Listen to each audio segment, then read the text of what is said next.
وسلامتين أصحابتا ميل والبا جوجتين اسكسو نقد وناكسن يا عشرة يعني تحناها وكسابسانا دنكا وديستا غاريا سيدا دودا جيدين جيسا وحان لفيريا وحان كفيرينا wax baawur sida ay gabrateen gadaasheeda waxa yaali jiray baawur oo aan kaga hadlayo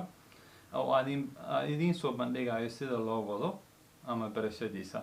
balse wax gaari ah gadaasheeda maanta ma yaalo sababtoo waa maxay muhiim ma aan qofka in maalin walba u soo bandhigtid kaliya sida baawurka loo wado waxa muhiim kale ah oo dhankaas garab yaalo qofka waa inaad u sharaxdid oo ama muhiim ah ka kaafisid ama talooyin ah ka siisid dhanka akhrinta ama teoriga hadba sidaba qofku u yaqaano calaamadaha shuruucda ni kala hagayso dhankaas ayaan waxaan ka bixi doonaa talooyin aad u muhiim ah la socod wanaagsan barashada shuruucda wadida gaariga iyo wadida gaariga dadka way ku kala ra'yi duwan yihiin oo waxay ugu kala ra'yi duwan yihiin kee lagu hormaraa macnaha kee lagu hormaraa ma akhrinta ayaa lagu hormaraa ma soo wadista aniga ra'yi ahaanteyda iyo shakhsi ahaanteyda waxaan aaminsanahay qofka marka uu horeyso inuu ka bilaabo akhrinta shuruucda wadida gaariga maxaa yeelay qofka marka oo loo bilaabo casharada koowaad oo soo dhameysto uu rabo inuu jidka loo wado haddii uusan garanaynin meesha asiga oo leeyahay ama meesha laga leeyahay ba uusan garanaynin waa dhibaato qofka macalinka ayaa dhib qabayo inuu meeshan ka istaag dhaho soco dhaho balse hadduu qofka marka hore soo barta shuruucda iyo calaamadihii iyo wixii soo bartay dabcan asiga ayaa ismaamulaya inta badan sidaas darteeda waa muhiim qofka marka ugu horeyso in uu soo barta akhrinta teoriga maxaa yeelay aniga ahaan haddaad iska soo qaado waxaan xooga soo saaray marka ugu horeyso dhanka akhrinta teoriga anigoo aan haysanin qof macalin ah aanan haysanin ayaan soo akhriyay soo dhameeyey oo calaashan kalsooni buuxa ayaa isku qabo markaa bilaabayo wadada gaariga taas micnaha waxay ku sahlaysaa in cashiray yar oo kooban oo wadida gaarigana qaadatid kow in aad cashir walbo aad ka faa'iidid ama muhiimadiisa aad qaadatid maxaa yeelay hadduu macalinku sharxay calaamadan kan waayo calaamadan micnaheeda kan waayo kan waa ku galayo oo cashirna aad qaadanoosid micnaha waa dareemi kartaa waqti dheer ayay qaadanaysaa sidaas darteed waxaa muhiim ah qofka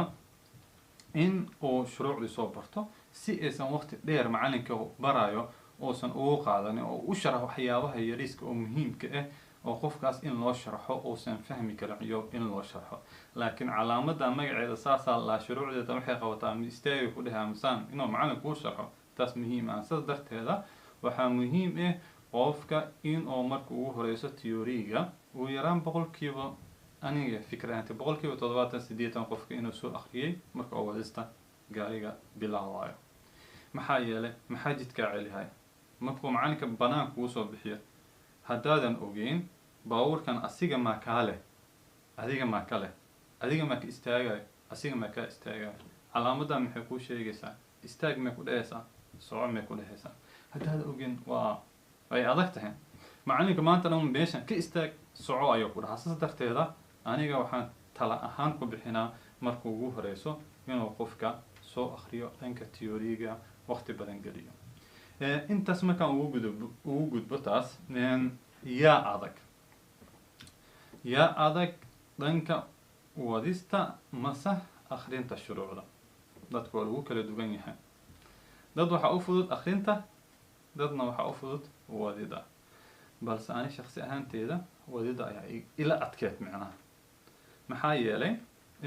akhrinta waqti badan adiga ayaa gelinaysid uma baahnid qof inaad fasax uga qaadatid uma baahnid inaad inta badan qof wax weydiisid waa buug bay ku qoran yihiin saa u wada jeedno saddexdan buug ayaa u muhiim ah ayay ku wada qoran yihiin marka sidaas darteeda waa qofka waa muhiim inuu waqti badan geliyo akhrinta laakiin markaad soo akhrisid buugga oo aad fahansan tahay teoriga ama shuruucda aad fahansan tahay waxaa xaqiiqi ah in cashirada aad qaadanaysid in ay kaa yareynayso waqti badan inaad ciyow fahantid inaad cashir walba aad qaadanayso ciyow ka baxdid waxaas oo dhan waxaa sahlayo inaad buugga soo akhrisid laakiin qofka hadduusan waxba soo akhrin theory-ga uusan fahansaneyn macnaha macalinku wuxuu ku qasban yahay inuu isla baro shuruucdii iyo wadida gaariga dabcan waa dareemaysaa labada shay markii isla marka uu macalinka meesha kugu baraayo inay qaadanayso waqti dheer sidaas darteeda aniga waxaa ila fududahay akhrinta theory-ga oo go-aamadeeda aan lahay wadida gaarigana waa ila adkeed sidaas darteeda kulli adigana si adiga aaminsan tahay dabcan waa gooni taas waa taas marka intaas kaga gudubno taas marka qaarkood dadka waxaa arkaysaa inay niyad jabayaan micnaha niyad jabkana marka qaarkood wax dhaco ama wax jiro waay micnaha xaqiiqda markii laga hadlayo balse qof walba bil-aadan waxaan u ognahay inuu ku dhashtay 9 bilood iyo maxaa la sug 9 bilood iyo sug 9 bilood dabcan qof walba wuxuu ku dhashtaa intaas ayuu ku dhashtaa qof walbana heer gaara hadaa aragtid maxaa u sabab ah saddex waxyaabood qof walba heer gaara marka aragtid saddex waxyaabood aan kusoo koobaa micnaha way ka badan karaan laakiin saddex waxyaabood inuu qofka dulqaad leeyahay dulqaad inuu leeyahay qofka inuu dadaal badan yahay iyo inuu waqti hayo saddexdaas ayuu qofka inta badan meel dheer ku garaa dulqaad waa ognahay qofka inay ka hor imaanayso caqabado laakiin caqabada kaa hor imaado u dulqaado oo raadi xal ah uga bixi karta caqabadaas micnaha waa inaad raadisid dulqaadka ama dadaalkan waa dareemi karta dadaalkana inaa waxa u baahan tahay waqti badan aad gelisid oo sidoo kale inaad dadaal aad badisid micnaha waxaa kuusoo hara waqti dabcan sida wada ognahay dadka bil-aadanka waxaa loo baahan yahay qofka in uu shaqaysto oo u baahan yahay noloshiisa ku xiran nolosheenana way ku xiran tahay lesinka ama wadida gaariga sidaas darteeda qofka bil-aadanka haddaa tusaale ka soo qaadno qofka maalin iyo habeen 24 saacadood ayuu haystaa 24 saacadood waxaa loo baahan yahay wax badan inuu ku qabsado inuu jiifto inuu shaqaysto inuu nolol maalmeedkiisa barto inuu wax barto intaba uu sameyn karaa balse waxay u baahan tahay qorsheyn sidee loo kala qorsheeyaa marka macnaha waxaan kasoo dhex saari rabaa waqtiga aad rabtid inaad wax ku akhrisid theory-ga ama cashir wadid gaari ah ku qaadatid micnaha adigoo shaqeynayo 24 saacadood markay tahay qofka bil-aadanka hurdada waxaa ku filan 7 saacadood allaha 8 saacadood meeqaasina 9 saacadood iska dheh ayaan jiifka siinay hurdo micnaha ama 8 saacadood aan siinay okay 8 saacadood maadaama aan siinay hurdadii meeqa noo soo hartay 16 saacadood okay qofku waa u shaqeeyaa dabcan 8 saacadood oo ognaa 5 maalin la shaqeeyaa shaqada normalka ah waa iska gooni ah laakiin shaqada normalka ka 5 maalin la shaqeeyaa min 8 saacadood waaye 8 saacadood hal saacadood nasiino ku daro qofku leeyahay 9 saacadood hal saacadood oo safar shaqada sii socdo ka soo socdo 10 saacadood hal saacadood dheer ugu dar 12 saacadood aan siinay meeshaas micnaha horena waxaa usoo 8 saacadood jiif ah kana 12 saacadood ku dar 19 saacadood meeqa noo soo hartay 24 ka jar waxaa noo hartay 5 saacadood aan noo hartay guri markaa imaado qofka nolol iyo waqti iyo waxyaabo badan uu u baahan yahay meeqa u jar karnaa saacad ahaan 3 saacadood inuu raashin karsado dabcan ogna soo raashin karsanayo inuu wax akhri karo hadduu rabo balse 3 saacadood asxaab wax walba siiyo waxaa soo hartay 2 saacadood maalintii haddaad gelisid 1 saac in akhrisid buugaas ama theory-ga waxaan aaminsanahay in natiijo fiican inaad ka keenaysid saacadda kale kuu soo hartay dabcan wadid oo qaadan kartaa balse muhiimadda waxay tahay in ay ku ama muhiimadda aan saacadda usoo qaato micnaha inaad kala qorshaysatid saacadda adiga wax akhrisatid oo aad samaysidna caqabad walba kuu imaado micnaha hadduu maanta oo waqtiga ugu talagashay iisan suurtagalin inaad hore u geyso maalinta gelinka hore ama gelinka dambe ama intaadan jiifan ama intaad tareenka saarantay ama intaad basaska saarantay dabcan mobile haysataa waa ka akhri kartaa waqti badan mar walbana waxay u baahan tahay in aad cadaadisid oo aad isku daydid micnaha ma ahan wax weligaa ku daba soconayo oo adiga ku daba taagnaanayo ma ahan xaqiiqda markii laga hadlo waa wax kaa soo haraya adiga markii la akhrinta ama wadida gaariga ama theory-ga intaas markii kaga gudubno buugaagta dabcan aan waxaan talo ku siinaa qof buugaagta buugan tusaale ahaan buugan kale inuu akhriyo sidoo kale iyo buugan aa ujeedin saddexdaas buug macnaha inta badan inkastoo labadan buug aan labadan gacan ku hayo ama saan idin muuqato ay tahay labada buug lagu soo koobay inta badan waa lagu soo koobay laakiin buugan dhexe macnaha faahfaahin dheeri sharaxaad dheeri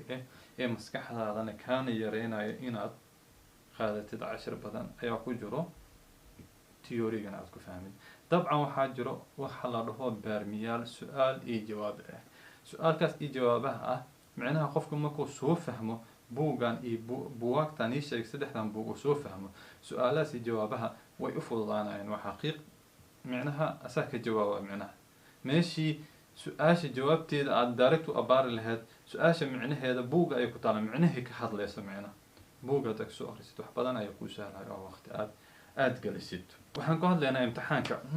theory-giisa waan ognahay qofka imtixaan ayuu galaa computer oo fadhiisanaa imtixaan oo galaa imtixaankaasna su-aal iyo jawaab baa ku imaanaya su-aasha iyo 3 jawaabood ama 4 jawaabood 5 jawaabood waa mid ay ka saxan tahay qofka inuu ku doorto loo baahan yahay meelaha ugu kala imaanaya sida horan iigu sheegay waa 70 su-aalood 5 ma xisaabsanaysid oo tijaabo ayuu ku baxaa waxaa kuu soo hartay 65 su-aalood 65 su-aalood 52 laga rabaa inaad sax keentid waxaa haysataa 50 daqiiqo okay qeybaha oo ka kala imaanaya imtixaanka waxay kala yihiin qeybta ugu horeyso oo koowaad macnaha 5 qeybood ayaa waxaa waaye meelood ayuu ku kala imaanaya imtixaanka oo qofka la rabaa inuu kala fahansan yahay 5 qeyboodna waa ay kala su-aalo badan yihiin tan ugu koowaad waxaa waaye fordonshanadon iyo maneuverering macnaha baabuurka aqoonta baabuurka adiga u leedahay sida u leedahay aqoonta adiga u leedahay waa mid iyo waxaa raacsan iyo sida baabuurka adiga u bedbedelaysid marshada sida baabuurka adiga u maamuli kartid waxaa waa su-aal ahaan 7 su-aalood ayaa ka imaanayso okay markaan ka gudubno milyow deegaanka sida deegaanka waxaa ka imaanayso 5 su-aalood ka imaanayso 5 su-aalood deegaankana macnaha waa carbon dioxide carbon dioxide waxyaabaha adiga factors effect kuwaas waa macnaha deegaanka kuwa ugu su-aalo badan waxaa waaye traffic sacrehead iyo traffic regal waa kan saddexaad qeybta saddexaad iyo qeybta afraad traffic sacrehead iyo traffic regal macnaha ammaanka iyo shuruucda qofka looga baahan yahay waajibaadka saaran oo qofka inuu ilaaliyo iyo xuquuqda oo leeyahay siinaya sharciyada macnaha waa okay traffic sacrehead waxaa ka imaanayso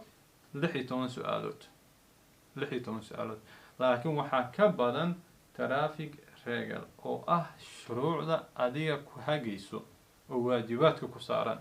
iyo xuquuqda aad leedahay ku siinaysa ayaa ka badan waxaa ka imaanayso 32 su-aalood ayaa ka imaanayso ogow waa meesha ugu badan labadaas ayaa ugu traffic sacrehead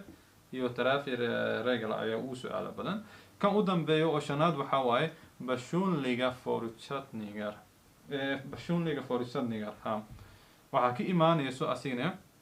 5 su-aalood markii la isku wada daro waxay noqonaysaa 65 su-aalood 7 meel 5 meel 16 meel 32 meel iyo 5 meel waxayna isku noqonaysaa 65 50 daqiiqo may 70 waa 3 tijaabo ku baxee iyo 50 daqiiqo ayaa haysataa inaad ka jawaabtid macnaha waa in waqtiga aad ka faa'iideysatid iyo fahanka aad fahantay sida waxay ku xiran tahay adiga aad usoo akhrisay usoo dadaashay natiijada markaas ayaad ka helaysaa.